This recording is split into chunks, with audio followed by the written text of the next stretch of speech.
welcome back to my channel where I am documenting my experience building my dream home.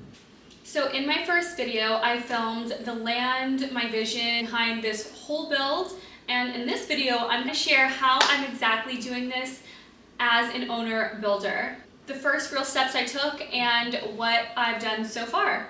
So if you're curious about building a home, stepping into real estate, or just starting something that once felt intimidating to you, this is the video for you, so stick around and let's get into it. So being an owner builder basically means that I am taking on the responsibility for managing, making decisions, and coordinating all the people involved, rather than hiring a general contractor, which is basically a person who would do everything that I'm doing, managing the build, coordinating people, getting the schedule to run on time.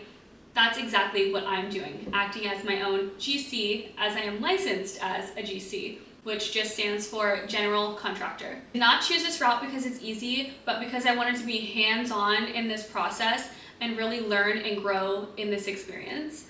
And that's why I decided to do this, and I'm definitely learning as I go, and that's why I'm so grateful to have the people in my corner that have mentored me and steered me in the right directions. In my last video, I mentioned them, but in case you haven't watched it, the Build Up community with Arthur and Ruben are so great. They've been helping guide me in the right direction. They've done tons of builds, and I would really suggest checking out their channel too if you want some more information. So here are the first real steps that I took to starting this build. So before anything happens on site, there's a lot of work that goes on behind the scenes to make all of this possible. Securing the land and understanding the lot and the location that you're in. Working through plans and drawings with your architect and your structural engineer. You need to understand your permits, your zoning, and your local requirements for the area that you live in. Last but not least, talking with engineers, designers, and inspectors to make sure this whole process flows in the right direction. So, like I said at the beginning, I've never built a house before. This is extremely new to me, and there's so much that goes into it before a shovel even hits the ground. And this is something I didn't know before starting. And sometimes it can feel extremely overwhelming, but breaking it down step by step really does make this whole process easier. And so that's what I'm here to do today for you guys. If you're interested, I want to break down each step of how you can actually do this yourself and how I'm doing it. All right, so let's get into it. I want to explain exactly how a home is built step by step from raw land to a complete build. So the first thing that you're going to need is to verify that the land you have can be built on. I call this the pre-build phase. So before you build anywhere, you have to make sure that your land is zoned for that build. You need to check zoning regulations, setbacks, height limits, lot coverage, critical areas, and utility availability. So on my current lot, there was already a manufactured home that was built on the lot. This is one of the main reasons that I bought it, because I know buying raw land, you have to put in utilities, you have to put in sewer or septic. There's a lot more that goes into it. And with a manufactured home already on the property, I already know there is either sewer or septic, which I have septic. There's already the proper utilities for electrical and plumbing and water. I also know that, okay, a house was put here. The likelihood of a house being built is pretty good on this lot, especially because the neighboring properties already had houses built. We call these stick-built homes. That is basically where you just build a house from the ground up, opposed from a manufactured home just being put onto the lot. So when I bought my property, I already knew all of these things existed. All I did was double check with the county to make sure, hey, can a house be built here? They said, yes, it can. So with that, I bought my property. And I would recommend going with a property that already has these things hooked up. That way it can save you thousands of dollars, and you know that you can already probably build a house on that property. So once I know the land works, I move into the design phase. In this phase, you can meet with an architect that will draw up your full plans of your home build. And I call this create the design and the plan for your vision. This includes floor plans, site plans, elevation, structural engineering, and energy code compliance. This phase is actually a really fun phase because if you're building your dream house or a custom house or whatever you're building, you can sit with your architect and actually design the vision that you have in your head. What I did is I actually had a whole Pinterest board with all of these different houses and things that I liked, and so I emailed them over to my architect, and then I met up with him and we together designed my house step by step from each of the pictures. I have a mudroom in there with a dog bath. I thought it was super cool. I've always wanted a dog bath, so why not? So this is actually a really fun phase where you can really let your creativity kind of fly. So I love this phase. Next, after you meet with the architect, you will meet with the structural engineer. A structural engineer makes sure that everything on the plan can actually be put into the ground. So while the architect focuses on how your home looks and all the fun things that go into that, a structural engineer is here to make sure that your home is safe and stable for when it's actually built. A structural engineer will also determine how much weight each side of the house can carry and calculate and engineer how all the structural components will go, which include foundation, footing, beams, columns, load-bearing walls, flooring, and roof framing. Now, I know all of this sounds so confusing. You're like, oh my goodness, how am I supposed to understand all this? Honestly, it's not technically your job to understand it.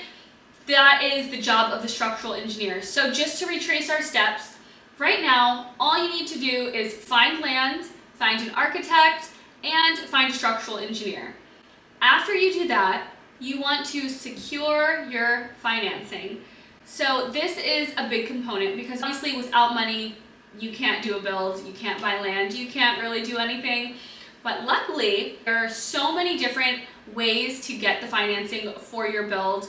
And if this is your first time just learning these steps, one thing that I didn't know when I first started was that you don't have to have all of the money to do your build. You can get a construction loan or find a hard money lender and put close to 0 to 5% down on the cost of your build. Now, this is not the route that I'm personally taking, and in another video, I'm gonna go over the complete financial breakdown of how I'm gonna do this build within my budget, how I'm gonna profit. But for this video, with securing financing, you also will need insurance, such as builder's risk insurance. You wanna make sure that you're insured, that your build is insured in case anything happened, if someone stole materials or a tree fell or whatever the case may be. You want to make sure that you are secure in insurance. And you legally cannot build without this. Luckily, there are so many options out there on how to get financing and how to get insurance. So this is kind of no problem.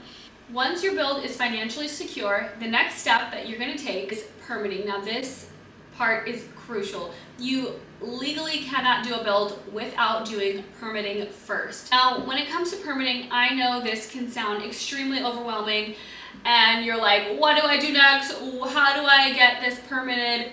What are the steps? Here in Seattle, King County area, you can just go to mybuildingpermit.com and they have a whole checklist review of every single thing that you need in order to get your permit reviewed. Now, we're going to circle back to our architect and structural engineer. They will cover a big part of this. Their plans will be submitted to the permitting. Once those are submitted, the permit department will review them and most likely send back corrections for them to correct. I did the whole permitting process myself. I will also do a separate video on that because there are different sections of the permit process that a lot of people don't know, such as going through the health department for one specific part of the permit to all of your architectural and structural plans. So that will be in another video, but for now, the next step is submitting to permitting through your building department, mybuildingpermit.com here in Seattle. You will need a building permit, a clearing and grading permit, a drainage review permit, and a septic approval if you're on septic. If not, probably sewer. However, I have not dealt with sewer, so I'm not quite sure. But those are the 4 main components to your permit process. I do want to emphasize during this phase, patience really matters. I started my permit back in April of 2025. It's currently, what is the date? January 13th of 2026. If it were up to me, my build would have happened months ago. However, the permit department really takes their time to review everything for each section of the permit. So here it takes about 6 to 9 months to get your permit. In other states, I'm not quite sure. It may be faster, it may be longer, but here in Washington, King County area, it takes about 6 to 9 months to get your permit issued. Now, once your permit is issued, once you have your finances secured, the next step is site work and planning. This includes clearing brush, tree protection, erosion control, temporary fencing, and temporary power. Now, this is the phase that I am about to embark on, which I will record for all of you guys, but this is the next phase once all of those are complete. Now, I will preface that my permit is being issued. It should be issued within the next week or so. But I'm preparing for all of that by getting the manufactured home removed and just getting everything put in place before this part happens. Now, once the site work is done, we move into excavation. This is the 6th phase of a build where basically you're digging for footing, you have your foundation and your excavation done, and you get temporary utilities put in. So during this phase, the inspections start early and they continue throughout the duration of your build. And if you're still here to this point, you can see that breaking it down into sections makes everything a lot simpler. It's not so jumbled up of what happens next, This is literally the complete order in which a build takes place. So once you have excavation and foundation done, we move on to the footings that are formed, the rebar that is placed, and a foundation inspection, and a footings inspection. Now, once this is done, the concrete begins to pour. Foundation walls are formed, and the water drainage is installed, and backfill is completed. Now, I know I just went through a whole list of things, but these are what go into the foundation and concrete phase. And so when you hire the subcontractors, they will know exactly what to do. You don't have to go in and say, hey, are you going to fill foundation next? Because they will know what to do. So there's a lot of things that you technically don't really have to know how they happen yourself, but you do have to know the order in which they happen. That way, if you're managing your own build, you make sure that everything is on schedule. During this phase, multiple inspections happen and nothing can move forward until the inspections are complete. And it may be kind of a drag if you keep getting some corrections on your inspections, but you want to make sure that everything is done correctly. That way, there is nothing wrong once the build is actually complete. So once the inspections are done, we move on to the next phase, which I like to call the structural shell, which basically just means the framing. And this includes floor systems, walls, roof structure, shear walls, and hold downs. Shear and systematic systems are crucial. Framing inspections here are very, very detailed. And again, you want the inspector to make sure that everything is done correctly. You don't want anything done incorrectly because it can cause even bigger problems later on down the road when the build is complete. So this is very important, and it's good that we have inspectors to make sure, hey, like this isn't done correctly, especially if you don't know how things are supposed to be nailed in properly or things like that. So once that happens, this is the dry-in phase, where basically you just make sure that the house is dried in, which include the roof being installed, windows installed, exterior doors installed, and that there's weather-resistant barriers because you don't want anything getting into this house that you're building. And so once the house is dried in, the interior work can now start. And this next phase, which I like to call mechanicals inside the walls, which basically just means the rough-in trades, which are basically, in this order, plumbing, electrical rough-in, and HVAC rough-in. And of course, each of these trades must pass inspection before moving on to the next.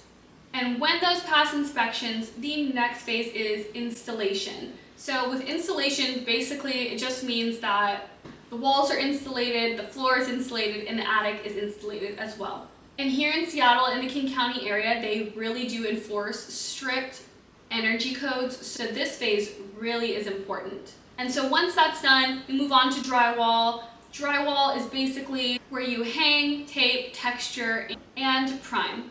And this is the magical stage where the house finally starts to feel real, and I'm so excited to kind of get to this stage. Obviously, I'm not here yet, but I'm just running through everything for you guys so you know how it works. Now, once you have your drywall, the next phase is finishes, which is basically cabinets, countertops, interior doors, trim, flooring, tile, and paint.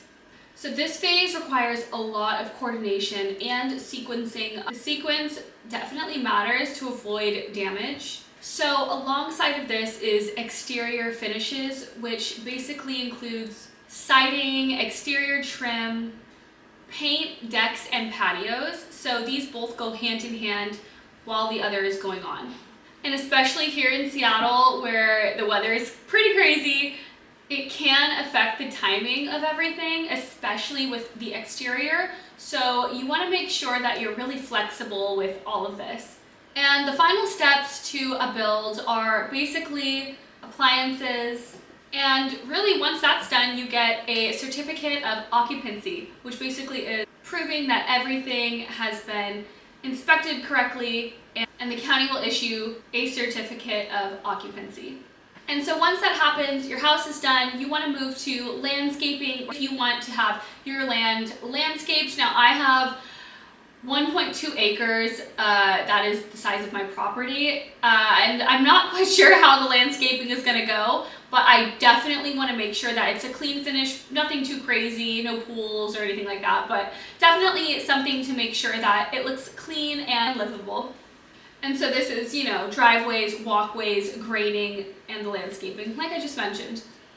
So that was the exact order of how a house is going to be built. And just to run through everything really quick, because I know I said a lot in this video, you will need verified land that can be built on, architect and a structural engineer, permitting, financing for your build, the site work and excavation, foundation, framing, rough-ins like plumbing, electrical, and HVAC rough, installation, drywall, interior finishes, exterior finishes, final inspection, and certificate of occupancy.